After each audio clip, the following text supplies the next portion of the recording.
Much for your question. Now, the first question is about security in the region, and this is one of the key points. Since, and we always say it, since the destabilization in Libya around 2011, the whole Sahel has been destabilized because we've seen weapon and group of terrorists, just coming down.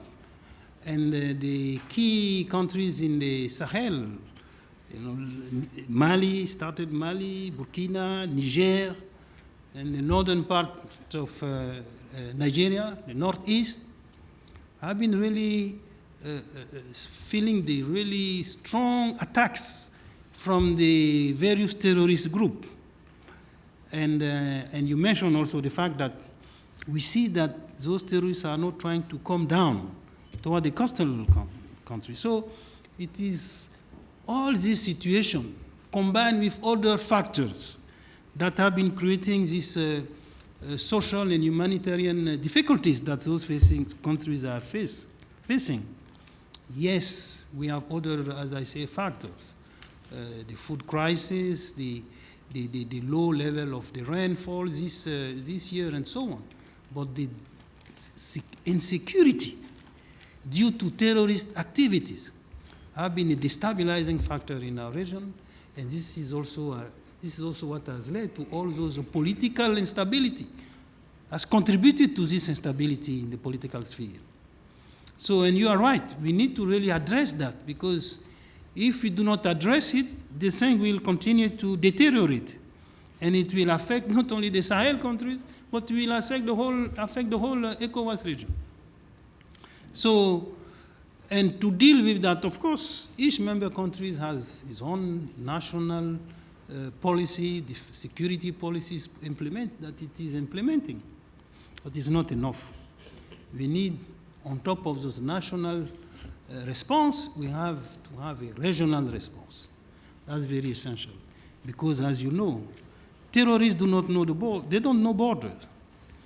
You heard recently what has happened in the border of Togo, with the terrorist attack that led to, unfortunately, sadly, to some deaths and wounded. Same thing in Benin. So they don't know borders. So we need, on top of the national, regional approach. And this is what we are doing in ECOWAS. We have a regional program, what we call our regional action plan to fight terrorism, approved since 2019 by the head of state, and which is focusing essentially on four main activities. First, training to support member countries, intelligence, because to fight terrorism is not necessary with tanks.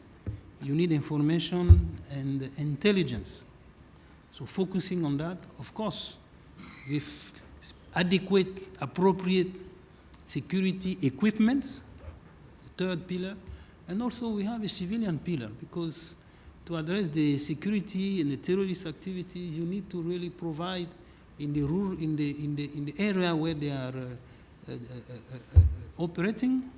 You need to give the population basic support, jobs, infrastructure for them to be able to have activities, education, health, so that they do not fall into the trap that the terrorists are using to indict them to come and become also terrorists. So this is what we are doing. We have also, of course, as you know, there is the Accra initiative, which is also a security initiative that has been, that is in place and that is also working, particularly focusing on cooperation in transboundary security among the various members of the Accra initiative. So we are having a very active reaction to the security. Our role is to complement, to support what is being done at the national level, and also to bring this extra layer, that means the regional approach, which is critical to the fight. If you want, for example, you need to be able to have agreement between countries to share information between one country to the other so that you have a better grip on what is happening. You need also to look at the possibility, for example, to sometime to cross the border, to follow when you are having an operation. So you need a type of agreement between member countries to really have a much more robust, much more effective fight against the terrorist activities in our region. The second question you're asking about Guinea, to have Guinea focus on the restoration of constitutional order. This is what we have been doing. The coup occurred in Guinea September 5th, 2021. You remember? But we are in June 2022. We have not implemented sanctions. We are still in the process of discussing with Guinea, trying to convince them to have a timetable that is shorter so that we can move quickly to a constitutional and civilian regime. So ECOWAS is not about implementing sanctions. That's a wrong perception. Since the coup in September 5th, 2021, we are not implementing sanctions. Again, today I told you in a briefing, we were supposed to implement the sanction on the 25th of April on Guinea. But when they made the request asking for more time, we accepted it.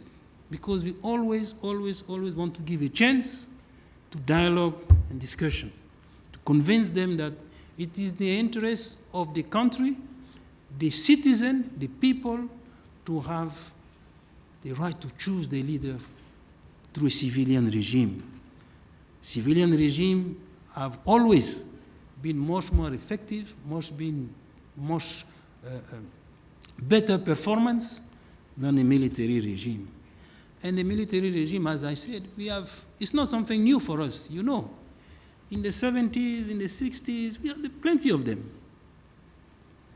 All our countries in ECOWAS have known military regime, except two, Senegal and Cape Verde. But if today all the countries have moved away, it's because the military regime is not the solution. So, but again, we always first put the emphasis on dialogue, discussion, and trying to really find a solution to the situation. Thank you.